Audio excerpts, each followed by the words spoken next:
ಎಲ್ಲೆಲ್ಲಿ ಆಗಿದೆ, ಎಷ್ಟು ಕಡೆ ಏನು ರಾಜಕಾಲುವೆ ತೆರವು ಮಾಡೋ ಕಾಮಗಾರಿ ಹೇಳಿದ್ನಲ್ಲಪ್ಪ. ಆರಂಭವಾಗಿದೆ. ಈಗ ನೀನು ಹೇಳಿದ್ ನಿನಗೆ ಗೊತ್ತಾಯ್ತಾ? ನಿನಗೆ ಏನ್ ಹೇಳಿದೆ? ಏನ್ ಹೇಳಿದೆ? 860 ಕಿಲೋಮೀಟರ್ ಒಟ್ಟು ರಾಜಕಾಲುವೆ ಇರೋದು ಉದ್ದ. ಅದರಲ್ಲಿ 491 ಕಿಲೋಮೀಟರ್ ನಾವಿದ್ದಾಲೆ ಮಾಡ್ಬಿಟ್ಟಿದೀವಿ. ಗೊತ್ತಾಯ್ತಾ? ರಾಜಕಾಲುವೆ ಹೇಳಿಲ್ಲ ಸರ್. ಸಿಲ್ಟ್ ತೆಗೆಯುವಂತೆಲ್ಲ ಬೀಳ್ಬೋದು ಅಥವಾ ಬೇರೆ ಬೇರೆ ಕಾಮಗಾರಿನ ಮುಂಗಾರು ಮಳೆ ಆರಂಭವಾಗುವ ಮೊದಲೇ ತಯಾರಿ ಆರಂಭವಾಗಿದೆಯಾ ಅಥವಾ ಪ್ರಾರಂಭ ಮಾಡಿದ್ದಾರೆ. ಪ್ರಾರಂಭ ಈಗಾಗಲೇ ಮಾಡಿದ್ದಾರೆ. ಇನ್ನು ತ್ವರಿತವಾಗಿ ಮಾಡಿ ಮಳೆ ಬರೋದ್ರೊಳಗಡೆ ಎಲ್ಲ ಮುಗಿಸ್ಬೇಕು ಅಂತ ಇತ್ತು.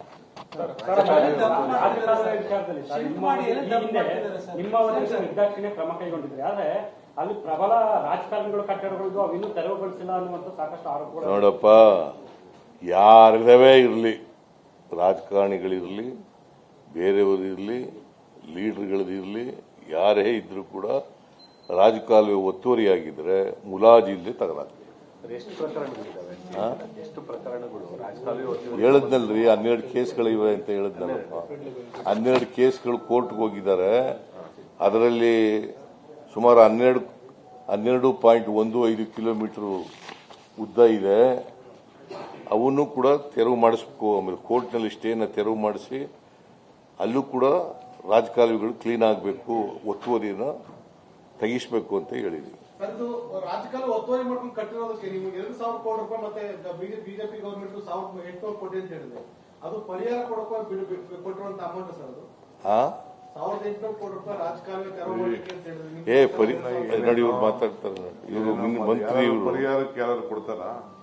ನಾವು ಯಾರಿಗೂ ಯಾವ ಪರಿಹಾರ, ಒತ್ತುವರಿ ಮಾಡ್ಕೊಂಡಿರೋರಿಗೆ ಯಾವ ಪರಿಹಾರ, ಒತ್ತುವರಿ ಮಾಡ್ಕೊಂಡಿರೋರಿಗೆ ಪರಿಹಾರ ಕೊಡ್ತಾರ? ನಾವು ಕ್ಲೀನ್ ಮಾಡ್ತೀವಿ. ಕ್ಲೀನ್ ಮಾಡಕ್ಕೆ, ಕನ್ಸ್ಟ್ರಕ್ಷನ್ ಮಾಡಕ್ಕೆ, ಸ್ಟಾಮ್ ವಾಟರ್ ಡ್ರೈನ್ ಕಟ್ಟಕ್ಕೆ ಮಾಡ್ತೀವಿ. ಎಲ್ಲ ಕಡೆನೂ ನಾರ್ತ್ ಸೌತ್ ಎಲ್ಲೆಲ್ಲಿ ದೊಡ್ಡ ದೊಡ್ಡ ಕೆರೆಗಳಿದೆ ಅದಕ್ಕೆಲ್ಲ ಹೋಗ್ಬೇಕು ಅಂತ. ಇದಲ್ಲದೆ ಕೆಲವು ಪ್ರೈವೇಟ್ ಲೆವೆಟ್ ಸಾಹೇಬ್ರು ಹೇಳ್ದಂಗೆ ಮೊನ್ನೆ ನಾನು ಇದಕ್ಕೆ ಯಲಹಂಕ ಹೋಗಿದ್ದೆ. ಪ್ರೈವೇಟ್ ಇದು ಲೆವೆಟ್ ಮಾಡಿದವರು ಸರಿಯಾಗಿ ಸ್ಟಾಮ್ ವಾಟರ್ ಡ್ರೈನ್ ಮಾಡಿದ, ಕನೆಕ್ಷನ್ ಕೊಟ್ಟಿದ್ದ, ಇದೆಲ್ಲ ನೀರಿನ ಪೈಪ್ ಕನೆಕ್ಷನ್ ಕೊಟ್ಟಿದ್ದ, ಡ್ರೈನೇಜ್ ಕನೆಕ್ಷನ್ ಕೊಟ್ಟಿದ್ದ. ಎಲ್ಲರಿಗೂ ಕೂಡ ನೋಟಿಸ್ ಕೂಡ ಕೇಳಿದೀವಿ. ಅವರೇ ಅದನ್ನ ರೆಕ್ಟಿಫೈ ಮಾಡಿಕೊಡ್ಬೇಕು, ಅವ್ರವ್ರ ಏರಿಯಾ ಅವರವರೇ ರೆಕ್ಟಿಫೈ ಮಾಡಿಕೊಡ್ಬೇಕು ಅಂತ ಹೇಳಿದ್ವಿ. ಕೆಲವು ಕಡೆ ಎಲ್ಲ ನಮ್ಮವರೆಲ್ಲ ಪಾಪ ಮಾಡಿದ್ದಾರೆ ಕಾರ್ಪೊರೇಷನ್, ಬಟ್ ಬಹಳ ಲೋ ಲೈಂಗ್ ಅನ್ಪ್ಲಾನ್ಡ್ ಮಾಡಿದ್ದಾರೆ. ಅಂತ ಕಡೆ ಎಲ್ಲ ರೆಕ್ಟಿಫೈ ಮಾಡಕ್ಕೂ ಹೇಳಿದ್ವಿ. ಅದಕ್ಕೆ ಮುಂಜಾಗ್ರತೆಯಾಗಿ ನಾನು ಒಂದು ರೌಂಡ್ ಮಾಡಿದ್ದೆ. ಸಿಎಂ ಬಂದು ಇವತ್ತೆಲ್ಲ ಇನ್ಸ್ಟ್ರಕ್ಷನ್ಸ್ ಆಫೀಸರ್ಸ್ಗೆಲ್ಲ ಕೊಟ್ಟಿದ್ದಾರೆ. ಯಾರಿರ್ಲಿ, ಇಲ್ಲದೆ ಹೋಗ್ಲಿ, ಯಾವ ಇಂಜಿನಿಯರ್ ಬರಲಿ ಬರದೇ ಹೋಗ್ಲಿ, ನಮ್ಮೆಲ್ಲ ಹೆಡ್ಗಳು ಬಂದಿದ್ದು ಎಲ್ಲರೂ ಕೂಡ ಏನ್ ಇನ್ಸ್ಟ್ರಕ್ಷನ್ ಕೊಡಬೇಕು ಕೊಟ್ಟಿದ್ದಾರೆ. ಮಿಕ್ಕಿದ್ದು ನಾನು ಫಾಲೋ ಮಾಡ್ತೀನಿ.